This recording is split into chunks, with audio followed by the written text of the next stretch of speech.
Estamos de volta com a segunda parte do RB Notícias, sempre ao vivo aqui na sua TV Rio Branco, canal 8.1, sempre com o apoio do AraSuper, do Aramix e também da clínica e do laboratório Dr. Lúcio Brasil, que funciona, a clínica funciona de segunda a sexta-feira, das 7 da manhã às 6 da tarde e aos sábados, das 8 da manhã às 12 horas, na Travessa Guaporé, próximo ao terminal urbano, na zona central de Rio Branco.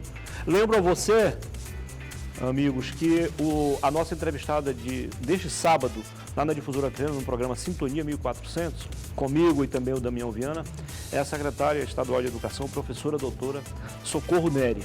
Nós vamos falar sobre os desafios, né, as metas que ela pretende atingir até o fim deste ano e também uma perspectiva já para 2022. A secretária que esteve recentemente visitando vários municípios no interior do Acre, no Vale do Juruá, no Alto Acre, no Iaco, e manteve a agenda, juntamente com o governador, em Chapuri e Brasilé, principalmente em Brasilé, pela passagem do aniversário de 111 anos da cidade, de emancipação política e administrativa, né? E também Tarauacá, que é a terra natal da secretária Socorro Neri. Tudo isso e muito mais, então, neste sábado, a partir das 8 da manhã, ao vivo, na Difusora Acreana, em cadeia, em rede estadual, com mais de 10 emissoras de rádio. Muito bem. Doutor Narciso Mendes, vamos voltar então à nossa conversa. Afinal de contas, claro que o objetivo principal de tudo isso é fortalecer a nossa democracia, não resta dúvida disso. Mas para chegar a esse ponto de fortalecer a democracia, proibir as coligações proporcionais não seria um ato lesivo à democracia? Ô Muniz, democracia é a antítese da anarquia. Tanto que o excesso de democracia vira anarquia. Então, ou não? O excesso de democracia pode ser com... Não, o excesso de democracia é mais saudável para a própria democracia. Agora, a anarquia é um cupim que agride a democracia. Mas uns defendem que a anarquia, na verdade, é o produto final do excesso de democracia. Deixa eu lhe explicar aqui. No parlamento dos Estados Unidos, os senadores e deputados estaduais pertencem... Federais. Os senadores e deputados federais pertencem a quantos partidos? A 2 partidos. A 2 partidos. Os democratas e os republicanos. Aí você me pergunta, e lá só existe 2 partidos políticos? Mais de 100. Lá existe tantos quanto existe no Brasil. O problema é que, para você criar um partido político que possa representar segmentos representativos da nossa sociedade, o partido tem como obrigação de demonstrar que tem um razoável número de seguidores. Sim. Aqui no Brasil, a mesma coisa acontece lá na Inglaterra. O Palácio dos Lordes, na Inglaterra, o parlamento inglês, praticamente só tem parlamentares de 3 partidos: o conservador, o trabalhista e o liberal. Você chega no nosso Congresso Nacional, você tem representantes de 28 partidos políticos distintos. Ora, se o presidente da República nossa, para aprovar um dos seus projetos, terá que contar com a maioria dos seus parlamentares, e no no caso de reformar a nossa Constituição, de 2/3 dos nossos parlamentares, no Brasil, só se forma esta maioria comprando já não mais os votos dos miseráveis dos eleitores, é comprando os votos dos deputados e dos senadores. Daí a satisfação que eu tive, e espero não ser decepcionado, quando foi aprovado a proibição das coligações nas eleições proporcionais. O senhor acha que ela vai conseguir fazer o que a chamada cláusula de barreiras não conseguiram? A cláusula de barreira há de ser a segunda medida saneadora do nosso sistema Mas lá político. atrás tentaram e não conseguiram. Não. Há mais de 20 anos. Não. Hoje a cláusula de barreira já existe. Sim. Já existe. Embora, e lamentavelmente, a que fora aprovada, que previa que cada partido, para ter existência nos parlamentos, obtivessem 5% dos votos nacionais em, no mínimo, 8 estados, o nosso Supremo Tribunal Federal, que tanto me orgulho dele, cometeu o maior erro da sua história, que foi ter considerado inconstitucionais. Até porque, se nós hoje, se nas próximas eleições, nas eleições do ano que vem... E ao fazer isso, o nosso STF não acabou usurpando um poder, uma prerrogativa que é do próprio parlamento?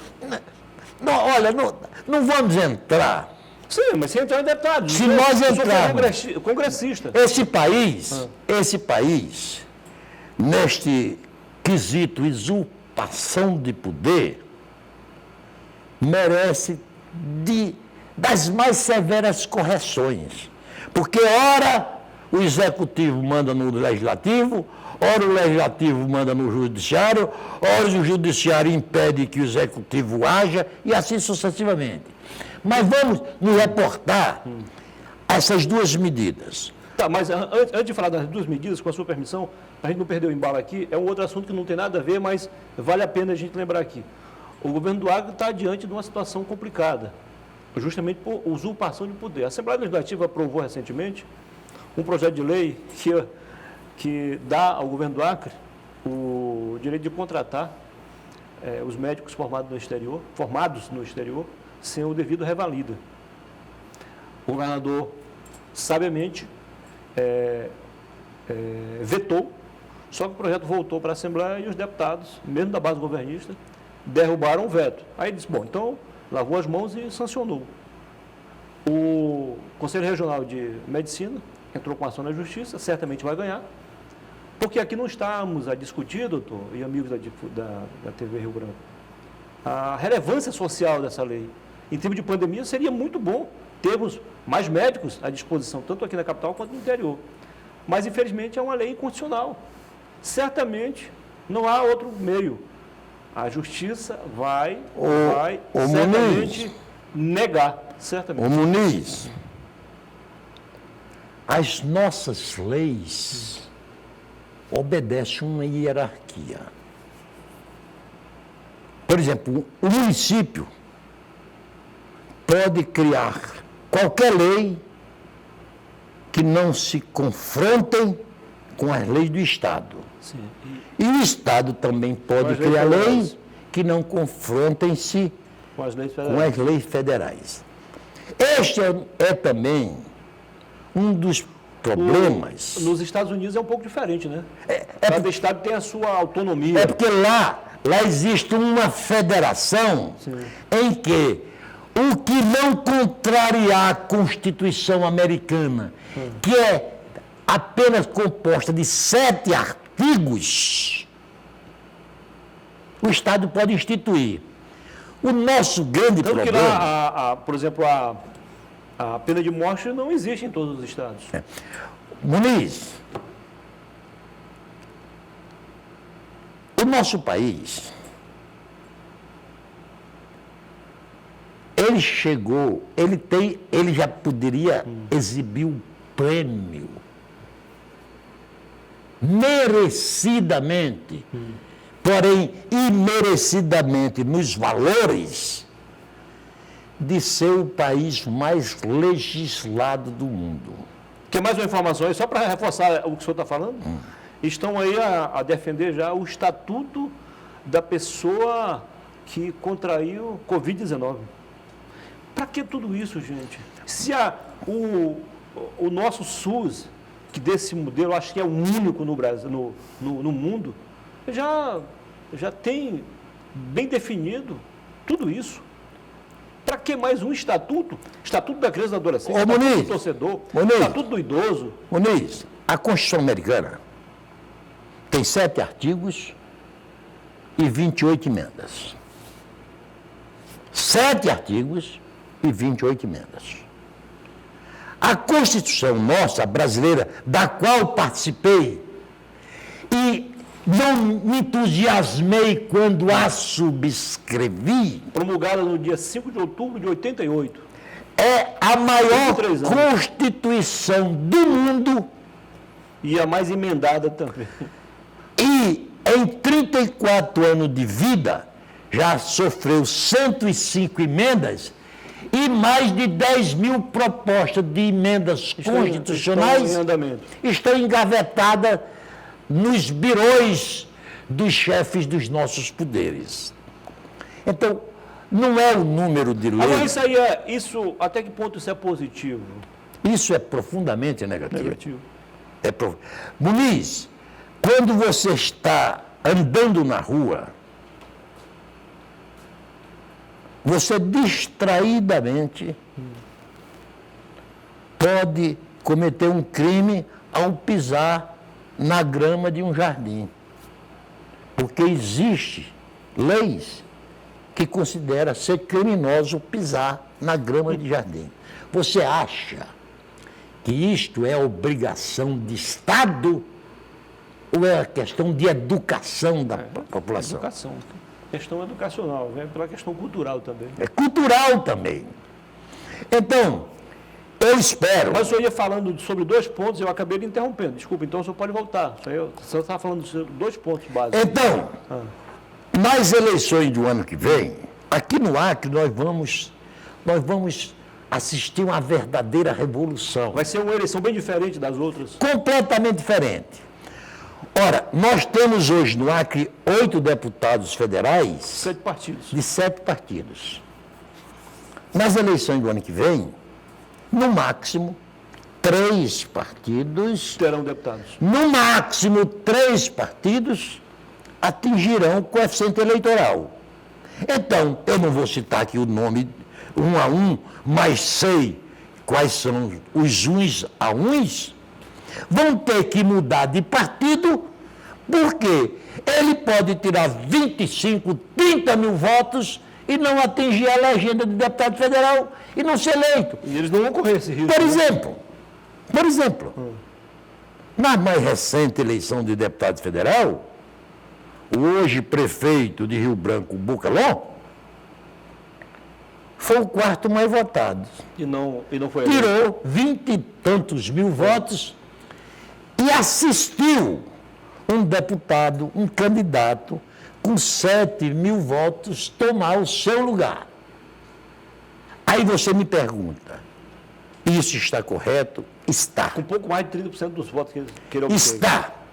É a lei. Porque a nossa legislação precisa proibir que meia dúzia de partidecos se juntem com pessoas e candidatos sem nenhuma expressão políticas e, ao final de tudo, soma o voto dos seus 20, 30, 40 candidatos e tome a vaga de alguém que teve 10 vezes mais votos do que ele. Aprofundando esse detalhe aí, doutor, há mais ou menos uns 15 anos, o senhor passou a produzir uma série de artigos sobre compra de voto.